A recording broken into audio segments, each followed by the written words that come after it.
Brian, welcome here to an all-new edition of the Bobcat Buzz. You know that we have here at Wake Up Call with Dan Tortora and Dan Tortora Broadcast Media, the exclusive multimedia marketing partnership with Bryant Stratton College of Syracuse with your Bobcats, bringing you the Bobcat Buzz every single month. And I'm very happy to have this roundtable discussion with the back-to-back champions. You see them right here with us, 2019 and 2021, as there was no season due to COVID in 2020, or else we might have another one sitting nestled in the middle here. Hopefully. So many thanks to this wonderful men's soccer team at Bryant Stratton College of Syracuse, as we have our head coach Nick Dimitrievski here and multi-time national champion. We have Felipe here from Brazil, and we'll be able to talk about some things with Brazil. We talked about a little bit of it off the air. We have the right hat that I brought here, Giovanni from Italy, and then of course we have Shawn from Canada here with me, and of course Dan Tortora. So with that being said, you're going to be able in this Bobcat Buzz to get to know the team and play a little bit of rapid fire while we'll have some fun outside of soccer. So Coach, first and foremost, what made you select these three gentlemen to represent the team today? You know, throughout my recruiting networking, coaches have recommended these guys, and a couple I've seen personally. You know, I know I went down to Florida to see Felipe, and I was very impressed with him. Spoke to him after that, and he came up here and he's had a tremendous career here. He's probably definitely the best right back in the country.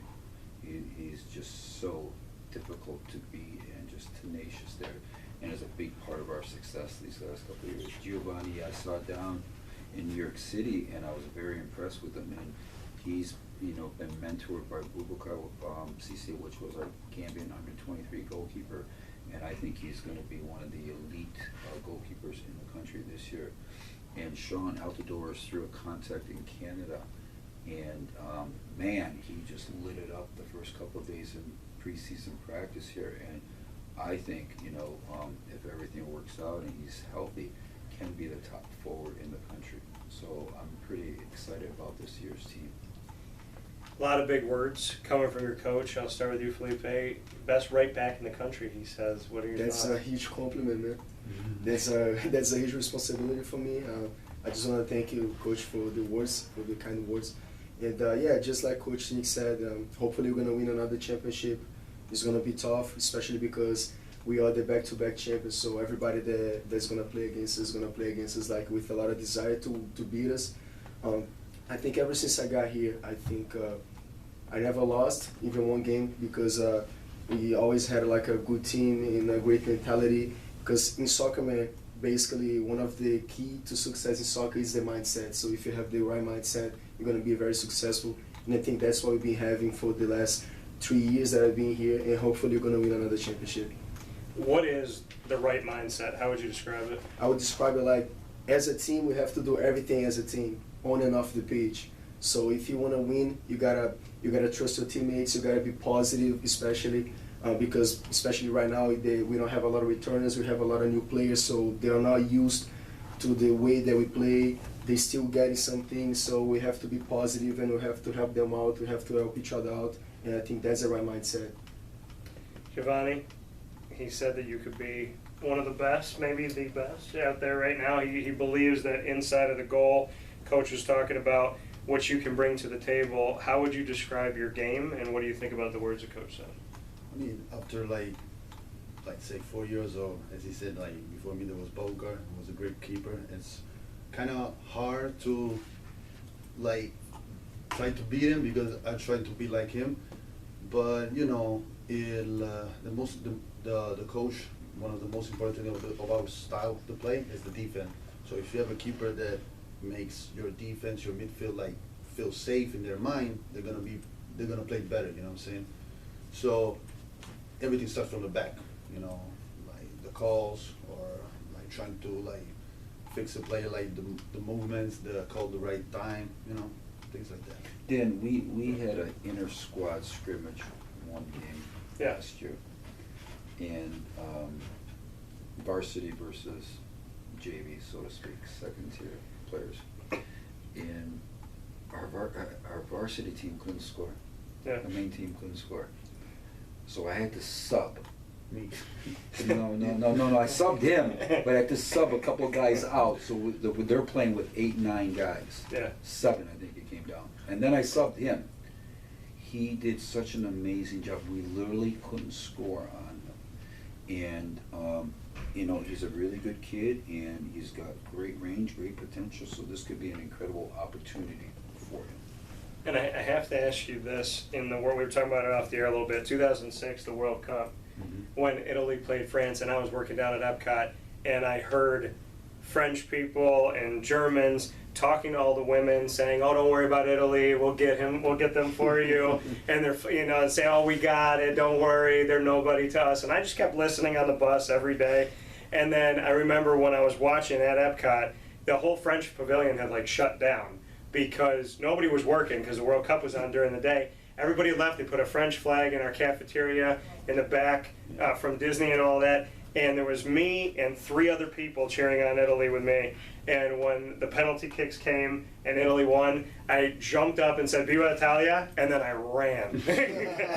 And I'll never forget that moment, but also the fact that Zidane, in that situation, when they asked what happened, the Italy coach, and the Italy coach had said, apparently his player had said something. Yeah, he provoked him, and Zidane during his career, he did a couple things during his entire career, but he was his last game of his career because he was going to retire after that.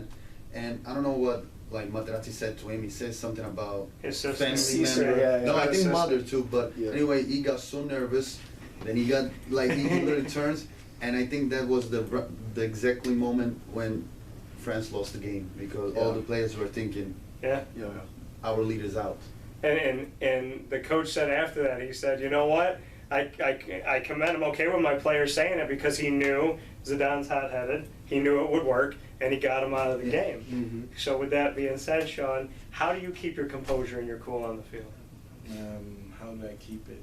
I'm really a chill guy normally in life. So every time if someone is stressed, I'm like, relax, you just play your game, do your thing. You're here for a reason, so you just have to breathe, imagine what you're going to do on the field. Yeah. Be ready on the day, talk, do something to change your mind, and after this, it's game mode, You need to do the best. Coach talked about what he believes you can become. What do you think about your game and where you're heading? Like you said, you have to envision where you want to go. Where do you see yourself? Well, where do I see myself? The best I want to be is go to Barcelona. This is my objective. I want to be a pro soccer player. And we had a talk earlier with my coach. He told me he saw I'm good, but he want me to take my game above, he want me to be the best that I can. And I listened to this, and I'm going to hear what coach has to say because he knows better than me. And I'm here to take it all, I want to be a monster. So when people see me, they don't know me. I'm an underdog, so I want to be they want to fear me, When I come on the field, they be like, "Oh, Shawn, watch out from this guy. He's dangerous," That's what I want to be. What is it about this team? I mean, they've had so much success over the years, but what can you say about, when we look at new and returners on this team, how the team's culture maybe has gelled and how you feel as part of the squad for 2022? Well, how do I feel? I feel great, I played soccer all my life, and I play with foreigners from all around the world, so I'm not scared of this. I'm used to talk to different nation, culture, and everything. So I think it's gonna be easy for me, and I love to learn new language, talk to people. So I ain't got no problem with this. Giovanni, for you to protect and be that back line in front of you is obviously a lot of help. Goalkeeper gets a lot of credit, but the defense, any good goalkeeper will give credit where credit's due in that line of defense in front of you. What can you say about the defense of this team? It's a good defense, pretty much. How our defense is, it didn't change from last year because we got a lot of returning. We usually keeper got a lot of credits, but it's also thanks for the defense because they run back and forth, they protect myself, and I think Gio's very modest. We got the Brazilian national team as our defensive line. We got 3 guys back there right now that are from Brazil that'll be the best at their positions, and then we signed the top recruit that gave us fits last year, and he's just a monster of a player back there. So that defensive line on paper looks phenomenal. You know, as long as they can keep healthy and stay within the game plan, I think he's going to have hopefully very little to do. You know. Felipe, we're in Central New York, but there's a lot of Brazil feel here.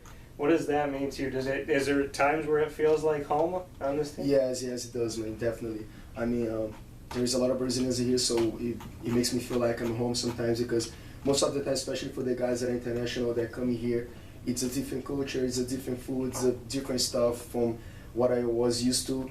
So as long as there is a lot of Brazilians here, it makes me feel like home, because sometimes we get homesick.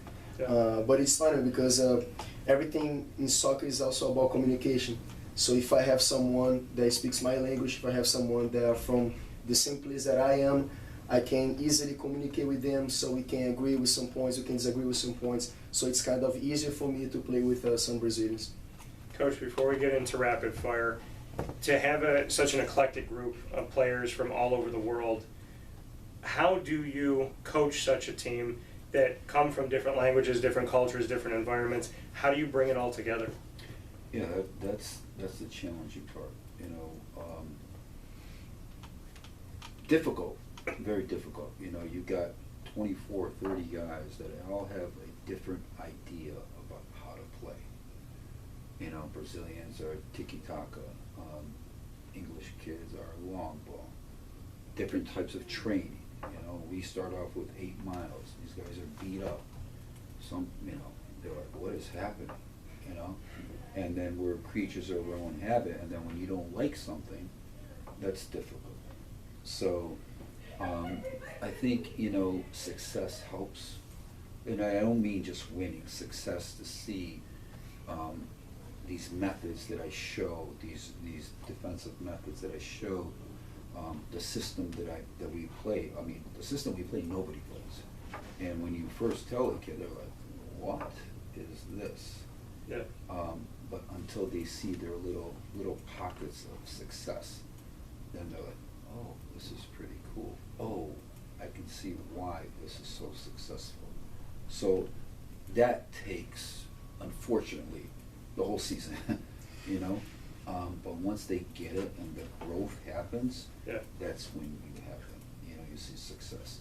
You know, I'll take Felipe for an example. You know, was a heck of a defender, but we showed him how to play defense, how to totally get it, and man, he's a monster out there, you know. But a lot of these kids come here, they play these big academies, this and all that, but they're so unprepared about how to become a complete player, and they're just doing this on their own athleticism. And you know, then you get a 18, 20-year-old kid that is so used to their ways, it's hard to change that.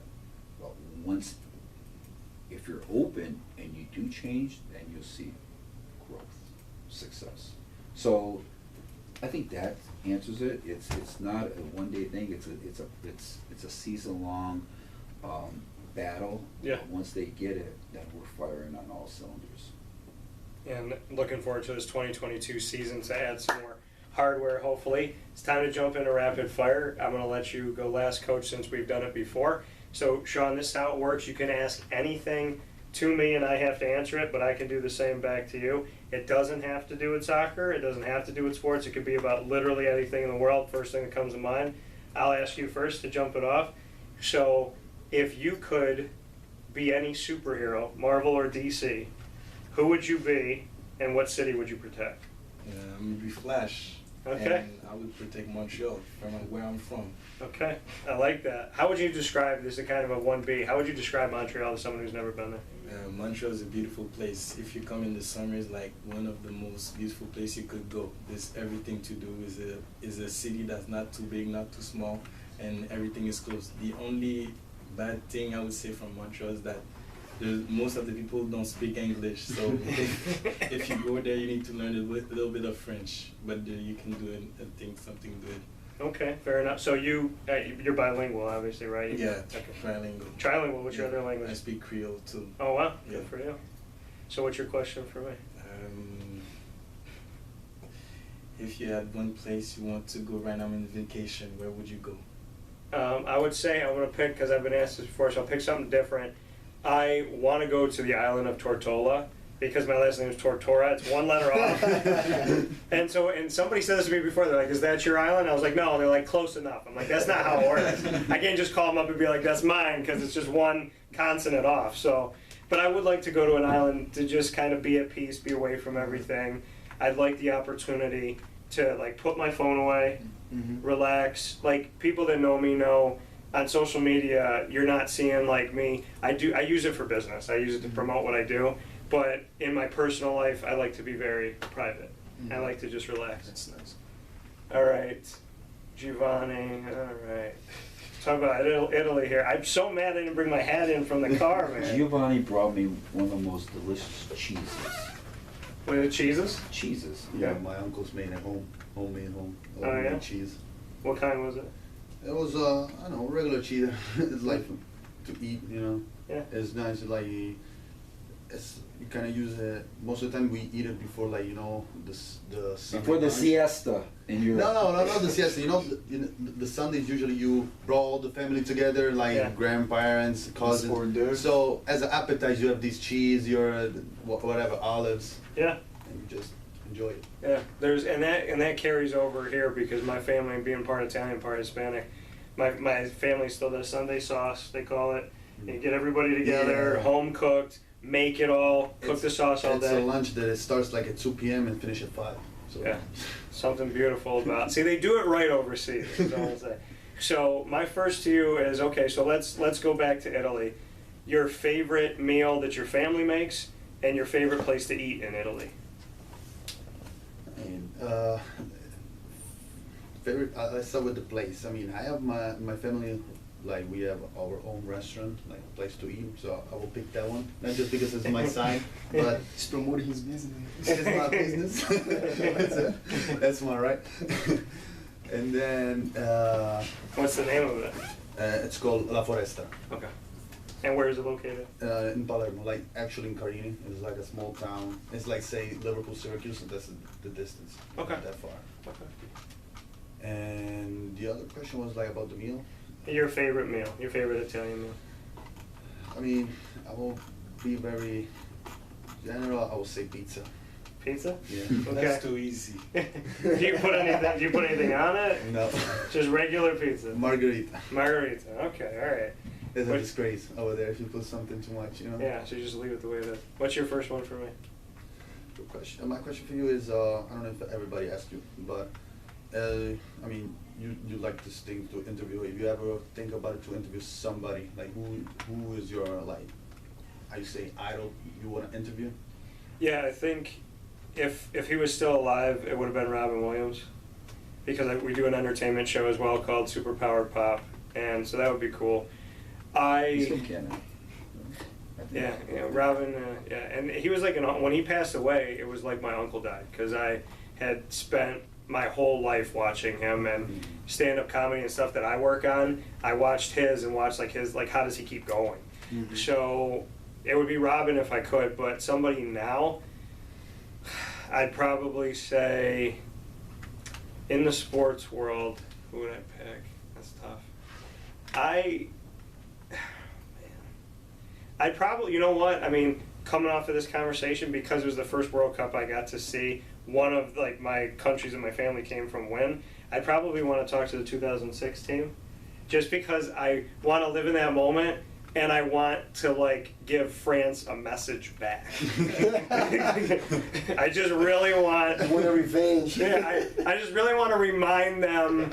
Because I mean, there's guys on the bus that were trying to pick up girls. Oh, baby, we got you. Don't worry about little Italy and all this stuff. And I'm just sitting there smirking, going like, "What's it gonna be like?" Because she wouldn't talk to them then, and after they lose, you're really not gonna talk to you. So it was funny. All right, Felipe, let's see here. Okay, to someone who has never been in Brazil, how would you describe it? I mean, Brazil is a beautiful place, of course. As everybody knows, Brazil is a little bit dangerous. I'm not gonna hide this fact. Brazil is a little bit dangerous. Yeah, but it depends on the place you go. Moving in a favela in Brazil, in the worst place of Brazil, so everybody thinks that Brazil is favela everywhere. No, that's not what it is. Brazil is huge, Brazil is beautiful. There is a lot of nice places in Brazil to go. So I would say that if I could describe Brazil in one word, I would say that Brazil is beautiful, man. Brazil is beautiful. Brazil is my home. I love the people in Brazil, and I love everything in Brazil, man. The weather, the beaches, everything. Do you cook? I do. I mean, I'm not a professional cook, but sometimes I cook. What do you make that's home to Brazil? Stroganoff, it's like a chicken, but in a different way. You gotta cook in a different way, man. It's amazing. I'm gonna ask you this, having experienced it down in Florida. Are there more beautiful women than Brazil? Be careful. I mean, man, I have a girlfriend I'm dating, so she's not from She's not from Brazil. She's from Brazil. She's from Brazil. Yeah, she's from my city. She's from my Okay. city. To don't watch the interview. Yeah. To start. But man, Brazil is nice, man. I Okay. can tell you this. Yeah, that's the one thing I always heard people say is Brazil is nice. Yeah. What's your question for me? My question for you is, since you mentioned the World Cup of 2006, it kind of hurts me because I'm from Brazil. So in Brazil, in 2006, we had like a great squad, man. I don't know why we didn't win the championship. Yeah, I know, man. You can make fun of it. I don't know why we didn't win the championship. But what is the first thing that comes to your mind when you think about the World Cup of 2002 that Brazil won, by the way? I would say it was. I mean, it's been theirs for such a long time, you know. And I think any team coming into it, that was Goliath that you had to beat. So I think when you look back on it, it became like a normalcy. It was like the Patriots, it was like the old Yankees and whatnot. You anticipated that Brazil was always going to be there. So if whoever beat them, however they got, like that was the thing for Italy, is I'm like, I don't want to have to play them. And then in Spain too, and then when Italy and Spain played in a recent Euro against each other in the semis, I was losing it because I'm like, well, whoever wins, I get a team in the championship, but whoever loses, like that hurts. So, but Italy ended up winning that too recently, and during COVID and all that, which was great to see. But yeah, I mean, I would say what I think about Brazil in 2002 is what I thought for a long time. If you beat them, it's a feather in your cap forever. All right, Coach, you'll take the last one here. So your name is Dan. If you could choose any other nickname instead of Dan, what would you like to be called? If I could choose any nickname, so what people have called Any name. Oh, any Like name. instead of your first name being Dan, what are you? Yeah. So I like. Dan doesn't stick with me. What would be your name? It doesn't stick with you. So the thing that sticks with a lot of people is, so my website's WakeUpCallDT.com, and everything we do is WakeUpCallDT for my initials. So people have come over the last year to call me DT, and I know that you can tell like promotion and stuff you do with your business is working when everyone calls you DT now. And so I had one of the sisters that works at my alma mater, Marywood University. She walked out. We were about to do an interview together, and she said, "Do I call you Dan or DT?" She goes, "DT's on all your stuff." So it was cool to see that. So I think DT's an easy way to do it. My best friend growing up called me D, just one letter. But I would never change my name, Dan. I'm the only Dan in my family on both sides, and it's my grandfather and my dad's middle name. So I wouldn't change Daniel. It fits me.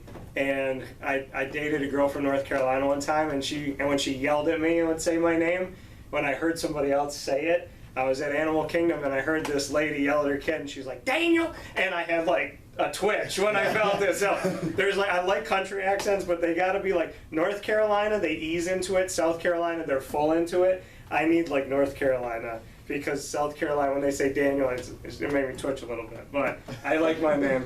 My question for you, Coach, is how do you think these three guys would describe you in 3 words if you left the room? The best. He's humble. The most humble. You know, that's a great question if you ask him now, but if you ask him 20 years later, Yeah.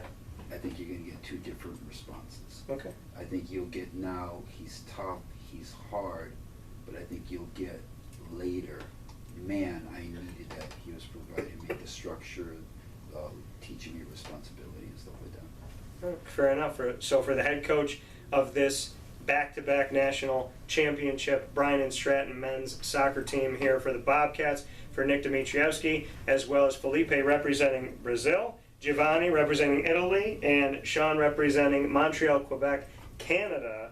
I can appreciate all the places. I love Canada. I want to go to Italy, and I can say it as a single man. The girls in Brazil are beautiful.